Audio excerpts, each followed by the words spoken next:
Hello friends, कैसे हैं आप दोस्तों। रामायण में एक घास के तिनके का रहस्य भी है जो बहुत सारे लोगों को नहीं मालूम। जब रावण सीता को चुरा कर ले जाता है अपनी लंका में, तो सीता माता एक वट वृक्ष के नीचे बैठ जाती है और जब भी रावण आता है वो उसको वो तिनका दिखाती है और अपना मुंह दूसरी तरफ कर लेती है।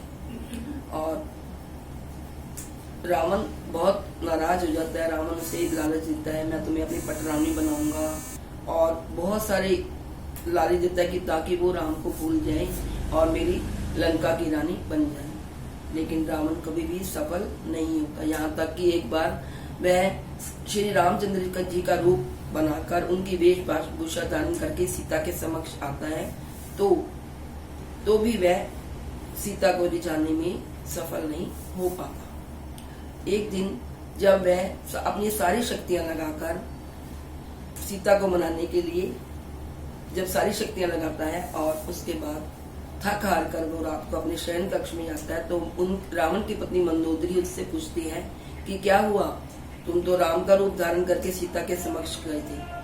तो रावण ने जवाब दिया कि जब मैं राम की वेशभूषा धारण करके सीता के पास गया तो सीता मुझे नजर ही नहीं आई।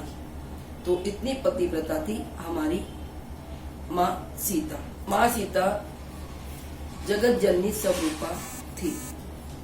वह किसी को भी समझ नहीं आती थी, तो भला रावण को कैसे समझ आती। तो जब भी रावण उसके पास जाता वह उस तिनके को देखती रहती और अपना मुंह दूसरी तरफ फेर लेती। एक दिन अंतिम समय में रावण उसको समझाने गया, उसको कहने लगा कि मैं सीधे सीधे तुमसे संवाद करता हूँ कि मैं जब भी तुम्हारे पास आता हूँ तुम ये तिनका मेरे आगे कर देती हो और उधर मुंह करके बैठ जाती हो। तो तब भी सीता ने कोई जवाब नहीं दिया, वह चुपचाप बैठ जाती है और उधर मुंह करके उसकी आंखों से आंसू बहने लगती हैं। सीता माँ बहुत परेशान हो जाती है। उसके बाद रावण फिर चला जाता है।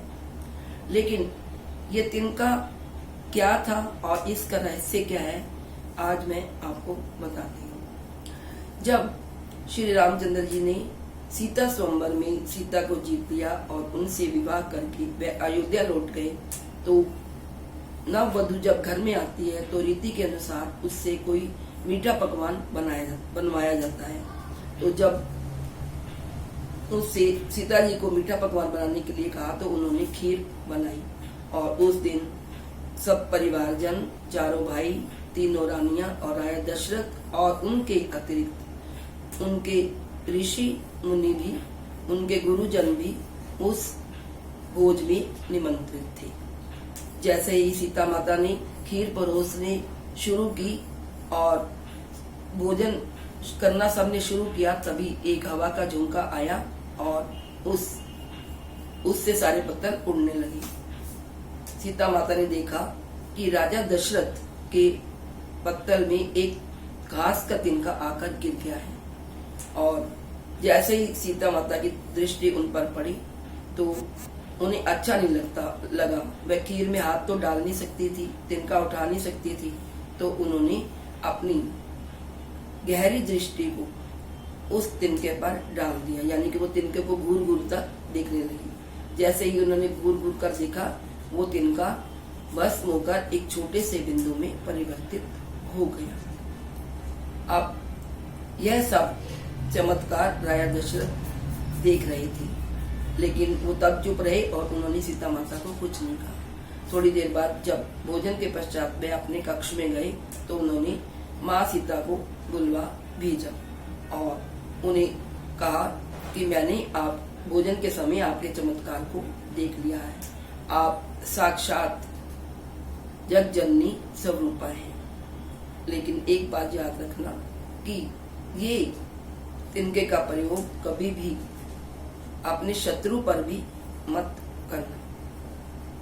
तो जब भी दोस्तों रावण सीता के पास आता था तो माँ सीता यही तिनका उसको उसकी तरफ कर देती थी और अपना मुंह फेर लेती थी। वह चाहती तो वो इस तिनके से रावण को भस्म भी कर सकती थी, लेकिन उसने ऐसा नहीं किया, क्योंकि उसे अपने ससुर जी राजा दशरथ जी के बाद याद आती थी, और दूसरे वे रावण के वध का श्रेय अपने पति श्री रामचंद्र जी को ही देना चाहती थी। तो दोस्तों, ऐसी थी विशाल हृदया हमारी जगत जननी स्वरूपा माँ जानकी।